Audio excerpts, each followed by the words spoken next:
स्वागत छ लुक्लामा तपाईहरुलाई राम्रोसँग आउनुभयो के प्लेनमा डरहरु लाग्नु भएन प्लेन भित्तैमा ठोकेला जस्तो हुन्छ यहाँ त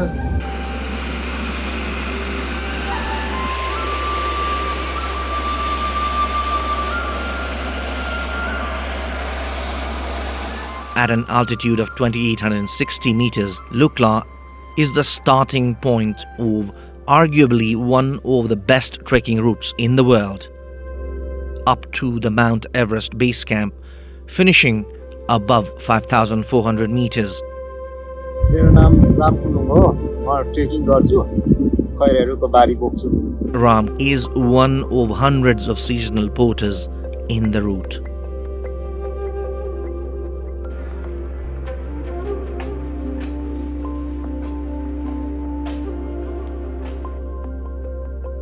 ल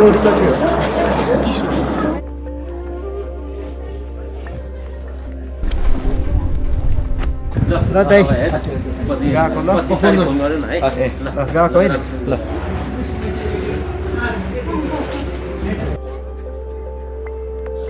अब यो त मान्छेलाई पनि यस्तै हो सजिलो त सर यो किनभने हिलो हुँदैन बेस क्याम्प जाँदा अब क्याम्पको 1000 रुपैयाँ हुन्छ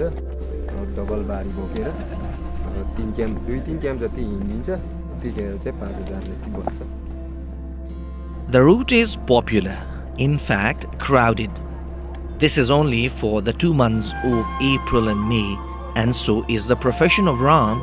a seasonal affair. अब कुनै खेर पाइन्छ कुनै खेर पाइँदैन मान्छे यतिकै हुन्छ त अब कुनै खेर त अब 4-5 दिन यतिकै बसेकै बजारतिर आयो घुम्यो यतिकै फेरि कोठामा फर्केर आयो अब बाकी खाना खाँदै बस्यो त्यस्तै हो सर विदेश जाउँ त अब लाग्छ विदेश जानुलाई पनि फेरि अलिक गाह्रै छ पैसा चाहिन्छ अब पैसा छैन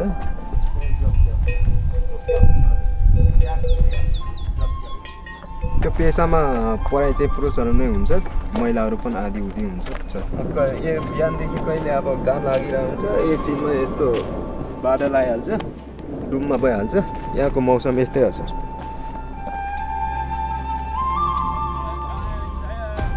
पढेको भए त बाँकी अब सानो-तिनो जबहरु हुन्थ्यो कि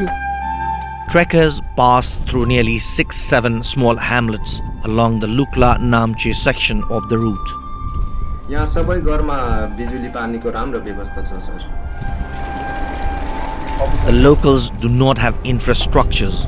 or might have rejected roads, but they have embraced development.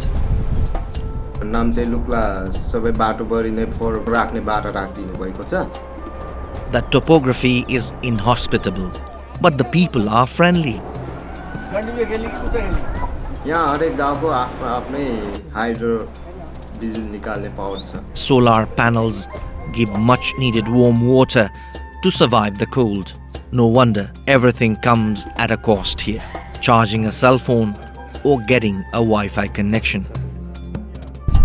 पहिला साह्रै दुःख पाइयो मम्मी सानैमा बित्यो अनि पढ्नै पाएन यस्तो दुःख गर्नु परेछ अब छोराछोरीलाई चाहिँ अब यस्तो दुःख गरेर भए पनि पढाउँछु अङ्ग्रेजी बोल्ने भए त अब कति अब खैराहरू भेट्छन् हिजो पनि 4 जना भेटे थियो फाल्टो ग्रुप अब अङ्ग्रेजी बोल्न जानिदैन त्यही भएर पठाइदियो ल अब यहाँ चाहिँ खाना खाने ठाउँ हो यहाँ खाना खानु पर्यो हजुर सबभन्दा धेरै थुक्पा नै हो किनभने अरू खाजा पनि जान्छ नि त जानु त बनायो भने जान्छ तर त्यो सकिहालेन भने फेरि त्यो बिग्रिन्छ के अमिलो Food is no more cooked in firewood like in the past, despite LP gas cylinders arriving either on humans' back or the beast of burdens. Our first day trek concludes at Phakding, a small hamlet at an altitude of 2610 meters. Almost all trekkers lodge here on the first day to acclimatize themselves for higher elevations. The place has amenities for travelers at par with an urban town, except roads and infrastructures. यहाँ यो फलामको chimney नभएको त गरै हुँदैन sir यहाँ त फलामको chimney गएन भने त जाडोले मरिहाल्छ As the dawn breaks, Ram emerges from his overnight elopement for lodging. अब जाने होला सर उकालो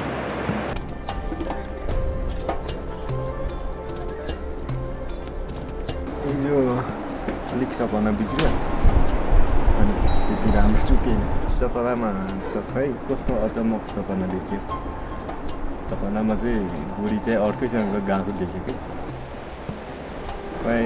के कुरामा चाहिँ डिस्केस भएको जस्तो भयो अनि त्यहाँबाट चाहिँ कपडा सपडा प्याक गरेर हिँडेको सपना देख्यो के गर्न सकिएन खै कहिले के गर्ने हो मान्छे बुढी राम्रो छ सपना चाहिँ त्यस्तो देख्यो कस्तो अचम्म लाग्यो बुढी फेरि मभन्दा ठुलो छ कि मभन्दा त राम्री पनि छ ठुलो पनि छ त्यस्तो सपना देख्दा चाहिँ कुनै खेर चाहिँ अब डर पनि लाग्छ क्या बा पछि अब छोडेर हिँडिदिने हो कि अब आफूसँग केही नभएपछि त होइन बा अब हिँडिदिने हो कि जस्तो पनि लाग्छ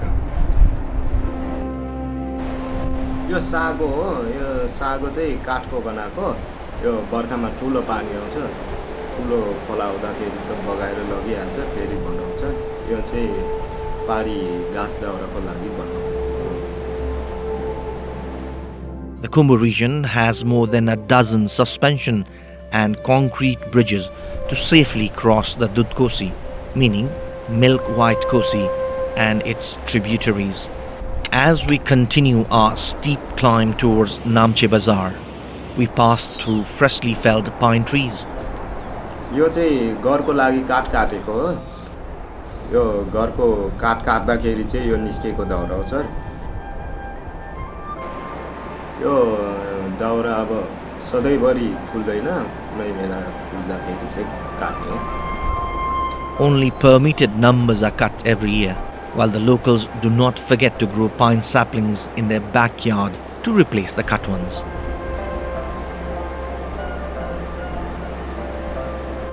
This is the entry point of Sagarmatha National Park,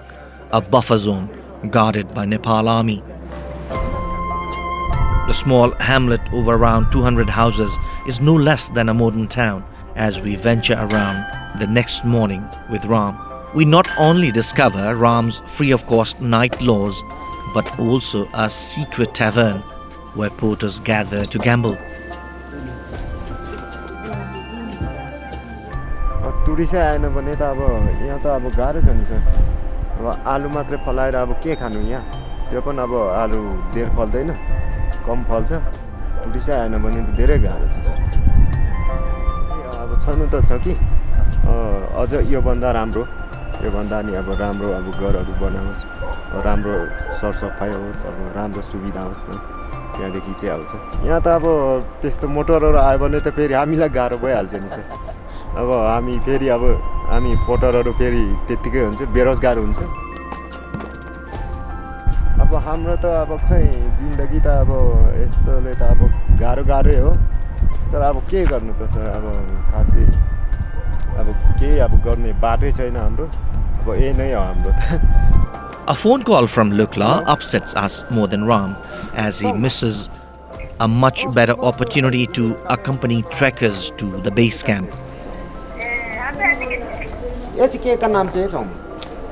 The weather remains unfavorable as we fail to catch a glimpse of the Mount Everest. With a bit of dejection for not being able to see the roof of the world, we start our journey back to Lukla. On the way, Ram gives us a good news. He got another lucrative trip. अब चाहिँ अलिक चाँडो जानु पर्ला हो sir अब अझै म फेरि फर्केर नाम्चे पुग्नु पर्ने छ Back at Lukla, Ram prepares himself for the 14-day trip to the base camp with high hopes for making decent earning. It's time to part now as Ram bids us goodbye in a haste in Lukla to make his dream come true. A roof for his wife and education for his little princess.